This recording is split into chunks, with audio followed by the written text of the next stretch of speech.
You know that moment. When you read a message and your body responds before your mind processes the words. A familiar tightening in the chest, a bracing. Not because the text is overtly terrible, but because you've been in this conversation enough times to know how it ends, with you wondering what you did wrong, reconstructing the exchange, and holding the weight of a problem that wasn't yours to begin with. That is not a communication failure. That is a system doing exactly what it was built to do. There is a specific exhaustion that comes from being close to a narcissist. It's not long day tired. It's the fatigue of a phone running too many background processes, threat management, identity defense, and constant reality checking. You feel drained, and the most destabilizing part is the quiet suspicion that you are the problem. It is not you. These are the 5 system destabilization tactics used by the narcissist, not from a manual, but from the architecture of a childhood wound so old they don't even know it's driving them. The origin, the spilled milk. Therapist Eleanor Greenberg asks, when you were a child and you spilled your milk, what happened? For most, it was a minor mess, cleaned and forgotten. The message, I am safe, even when I make mistakes. But for the narcissist, spilling the milk was a catastrophe. It was met with shame so heavy it felt existential. To survive, their mind built a fortress, a constructed self designed to ensure fault never lands there again. This fortress cannot distinguish between a genuine threat and a loved one trying to have an honest conversation. To the fortress, both are danger. And the defense manifests in 5 specific tactics that will systematically erode your sense of reality if you do not know how to name them. Tactic 1: bandwidth hijacking, the monopolized conversation. Healthy conversation is a two-way protocol. The narcissist cannot run this.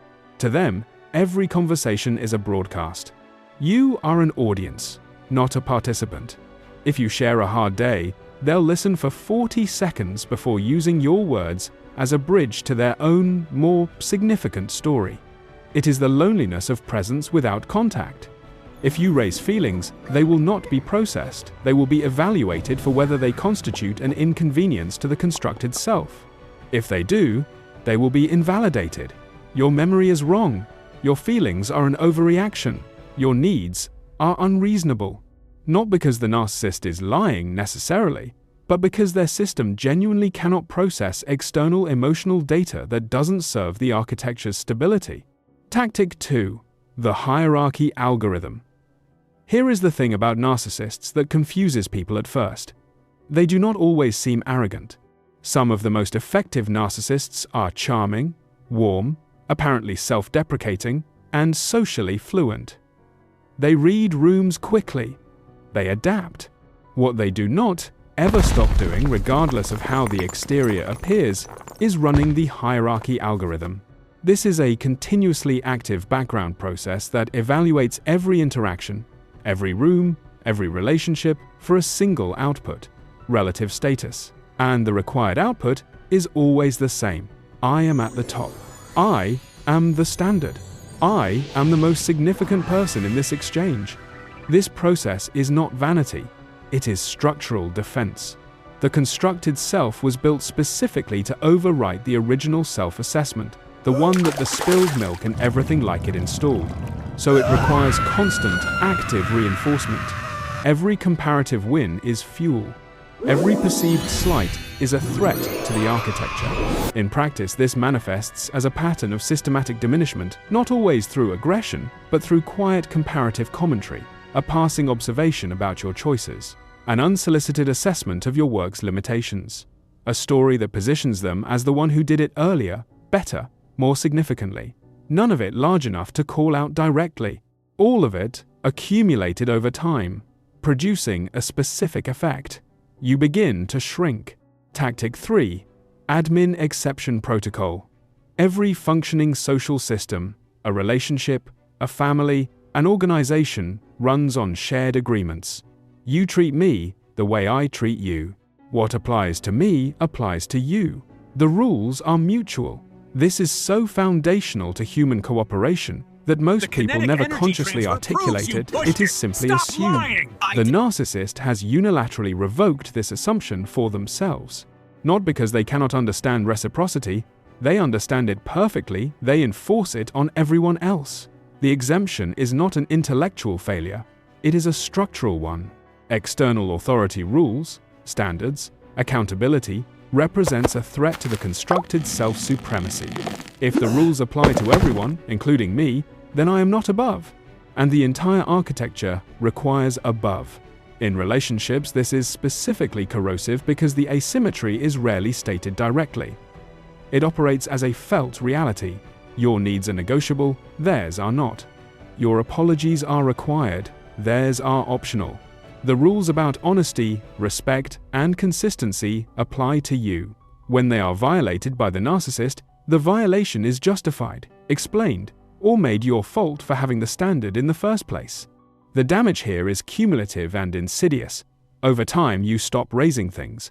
The energy required to hold a complaint through the reversal process begins to feel greater than the relief it would provide. And the narcissist registers this not as your exhaustion, but as confirmation that their system works. Tactic 4. Critical shutdown response. Healthy systems accept debugging. They receive critical input, evaluate it, update the relevant code, run a test, and perform better. This is the process through which individuals and relationships improve. It requires, at minimum, the capacity to tolerate being wrong without it constituting an emergency. The narcissist system treats debugging as an attack on the core architecture. Any input suggesting error, criticism, contradiction, accountability, feedback is not processed as information. It is processed as a threat to the constructed self-stability, and the response is not calibrated to the scale of the input. It is calibrated to the existential stakes of the threat, which means a mild correction can produce a furious rebuttal. A gentle concern can generate an accusation. A named pattern can result in you being cast as the primary problem in the relationship. The sustained effect of this tactic is that people stop raising legitimate concerns. They pre-apologize for observations. They overqualify their needs to the point of obscuring them. They begin wondering whether their perceptions are accurate. They start auditing their own system for errors because the narcissist's consistent message is, the error is in you. Tactic 05. The blame migration engine. This traces back to the spilled milk. Because fault equals unbearable shame, their system reroutes blame to the nearest address. Yours. You aren't confused, you're oversensitive. The mistake wasn't made, it was caused by your reaction. You end up apologizing just to stop the flooding, even when you did nothing wrong. When a child is punished not for making a mistake, but for being a human who makes mistakes, something fundamental reconfigures in their relationship to fault. Fault does not become uncomfortable, it becomes unbearable. Not logically, viscerally. Because in this child's equation, fault equals shame, and shame equals that particular, devastating sense of being fundamentally wrong as a person. The adult system built on that equation will spend its entire operating life ensuring that fault never completes its journey to the core.